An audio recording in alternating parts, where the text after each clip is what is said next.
Assalamualaikum warahmatullahi wabarakatuh. Pada kesempatan ini saya Marina Artiasa dari Universitas Nusa Putra akan sharing mengenai analisa SWOT ya dalam teknik elektro ini khususnya.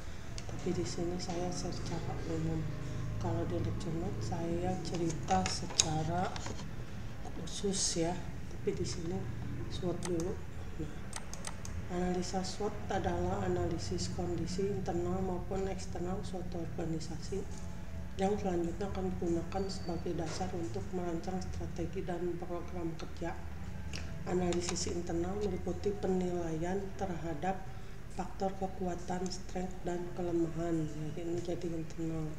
Sedangkan analisis eksternal mencakup faktor peluang, opportunity, dan tantangan atau threat. Analisa SWOT mencakup 3 langkah utama. Pertama, kita harus memahami kekuatan dan kelemahan organisasi atau perusahaan, lingkungan internal. Jadi kita harus tahu dulu ya. Kedua, kita harus mempelajari lingkungan organisasi atau perusahaan dan memahami peluang dan ancaman yang ada dalam lingkungan tersebut, lingkungan eksternal.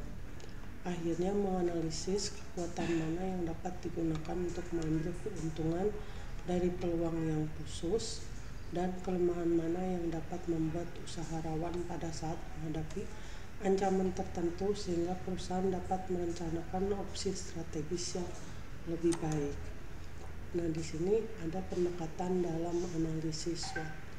Pendekatan kualitatif matriks SWOT, ada pendekatan kuantitatif matriks SWOT. Jadi di sini ada dua cara ya. Kalau kualitatif itu kita melihat dari matriks, kalau kuantitatif kita melihat dari angka-angkanya.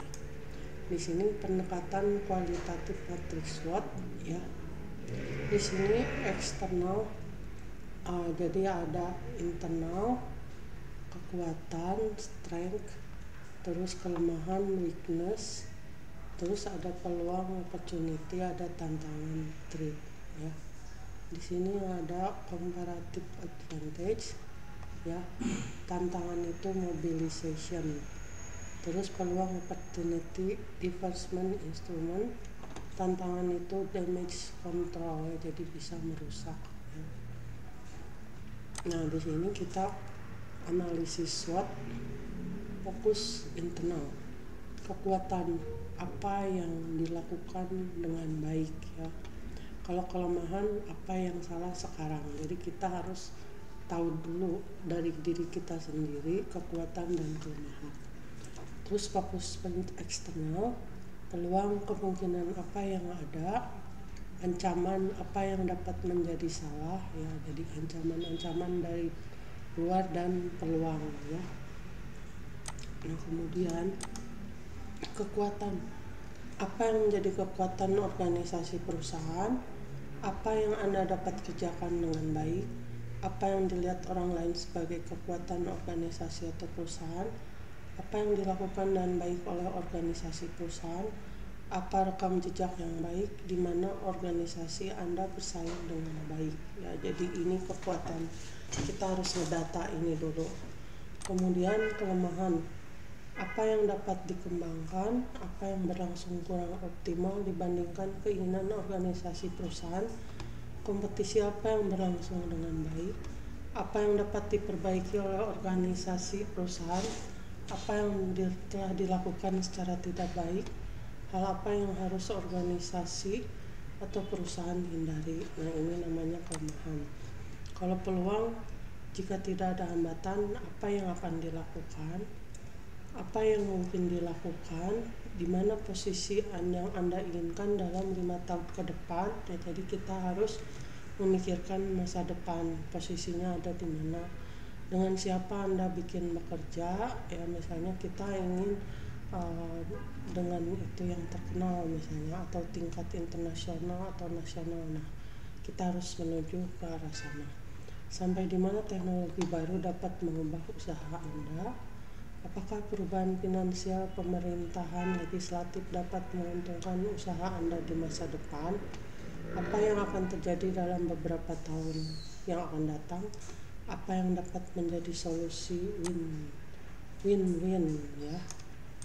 Nah, ancaman apa yang dapat menghambat perkembangan usaha Anda? Apa yang dilakukan pesaing Anda? Ya, jadi kita harus mengamati juga ancaman. Apakah teknologi perkembangan baru mempengaruhi usaha Anda? Perubahan apa yang akan terjadi? Hambatan seperti apa yang Anda hadapi? Dapatkah Anda mengatur pembiayaan jangka pendek dan panjang? Nah, di sini matriks analisis SWOT ya. Ini eksternal ya, internal. Jadi ada kekuatan, strength ya, peluang, opportunity. Jadi strategi SO, gunakan S untuk memanfaatkan O. Jadi strength untuk memanfaatkan opportunity atau peluang. Terus ini tantangan. Strategi ST, gunakan strength untuk menghindarkan threat, ancaman ya.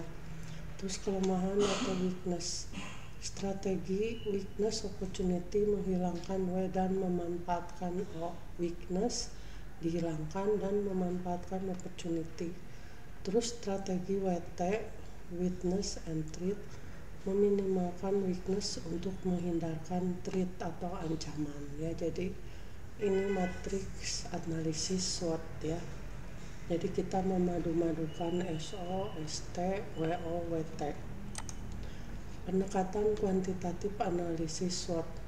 Data SWOT kualitatif dapat dikembangkan secara kuantitatif melalui perhitungan analisis SWOT yang dikembangkan oleh Pearce dan Robinson sehingga bisa diketahui secara pasti posisi organisasi yang sesungguhnya. Nah, di sini tahapan penyusunan analisis SWOT kuantitatif, mengkuantitatifkan tabel EVAS dan IPAS, memberikan skor dan bobot pada setiap faktor yang telah teridentifikasi baik pada faktor internal, kekuatan kelemahan ya, dan faktor eksternal, peluang dan hambatan ya. Kekuatan to strength, kelemahan itu weakness, dan faktor eksternal opportunity and threat ya. Mengalihkan skor dan bobot pada setiap faktor S, W, O, T. Melakukan pengurangan antara jumlah total faktor S dengan W yang selanjutnya akan menjadi nilai atau titik pada sumbu X, dan faktor O dengan T yang selanjutnya menjadi nilai titik sumbu pada Y. Mencari posisi organisasi usaha yang ditunjukkan oleh titik X pada kuadran SWOT ya. Nah, di sini kita bikin dulu ya, ini tabel IPAS, ini nomor, kekuatan, terus kita bikin skor 1 sampai 10, bobot 1 sampai 4, terus total. Nah, kita list dulu 1, 2, terus total kekuatan kita kasih skor. Nah, ini kelemahan ya, nomor 1, 2 dan seterusnya kelemahan, skor 1 sampai 10, bobot 1 sampai 4, total. Jadi total kelemahan, selisih total kekuatan dikurang total kelemahan sama dengan strength dikurang weakness sama dengan X ya. Terus tabel IPAS, ada peluang ya sama dengan tadi. Terus ada hambatan ya, kita list terus kita kasih skor. Selisih total peluang dikurang total hambatan sama dengan opportunity dikurang threat sama dengan Y ya. Nah, di sini ada ini opportunity, ini weakness, ini strength, ini threat ya. Ubah strategi berarti min plus ya, kuadran 3, ini kuadran 1.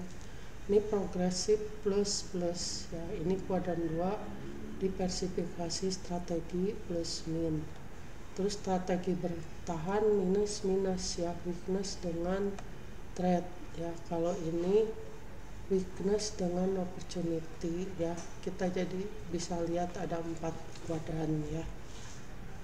Terus kuadran 1 titik koordinat plus plus, organisasi usaha berada pada kondisi prima dan mantap sehingga sangat dimungkinkan terus melakukan ekspansi dan membesarkan usaha. Kuadran 2 titik koordinat plus min, kondisi organisasi usaha cukup mantap tapi menghadapi banyak hambatan, ancaman. Untuk itu perlu dilakukan diversifikasi strategi. Kemudian kuadran 3. Titik koordinat min plus. Organisasi usaha sebaiknya mengubah strategi yang karena dikhawatirkan strategi yang lama yang sudah diterapkan akan sulit menangkap peluang. Terus kuadran 4. Titik koordinat min. Organisasi usaha disarankan menggunakan strategi bertahan sambil terus berbenah, memperbaiki diri, menata kinerja internal, meningkatkan kompetensi SDM dan lain-lain sehingga kondisi perusahaan usaha tidak semakin jatuh. Kemudian aturan sederhana untuk analisis SWOT. Bersikap realistis terhadap kekuatan dan kelemahan usaha Anda. Ya, jadi jangan dilebih-lebihkan atau dikurangi-kurangi. Jadi kita harus realistis. Terus bedakan keadaan usaha Anda sekarang dengan keadaan pada masa yang akan datang. Selalu lakukan analisis dalam kaitannya dengan misi usaha utama Anda. Buatlah SWOT secara singkat dan sederhana, hindarkan kompleksitas dan penekanan yang berlebihan. Berdayakan SWOT dengan kerangka konseptual yang logis. Di sini keterbatasan. Suatu analisis SWOT dapat terlalu menekankan kekuatan internal dan mengabaikan ancaman eksternal. Suatu analisis SWOT dapat bersifat statis dan dapat beresiko untuk mengabaikan perubahan keadaan di sekitar. Suatu analisis SWOT dapat terlalu menekankan kekuatan atau aspek strategi tunggal. Suatu kekuatan tidak selalu merupakan sumber kompetitif yang menguntungkan. Ya, jadi itu kalian bisa coba nanti bikin sendiri ya, tapi harus dilihat benar-benar apa yang jadi SWOT-nya itu satu-satu per poinnya ya. Baik, terima kasih. Assalamualaikum warahmatullahi wabarakatuh.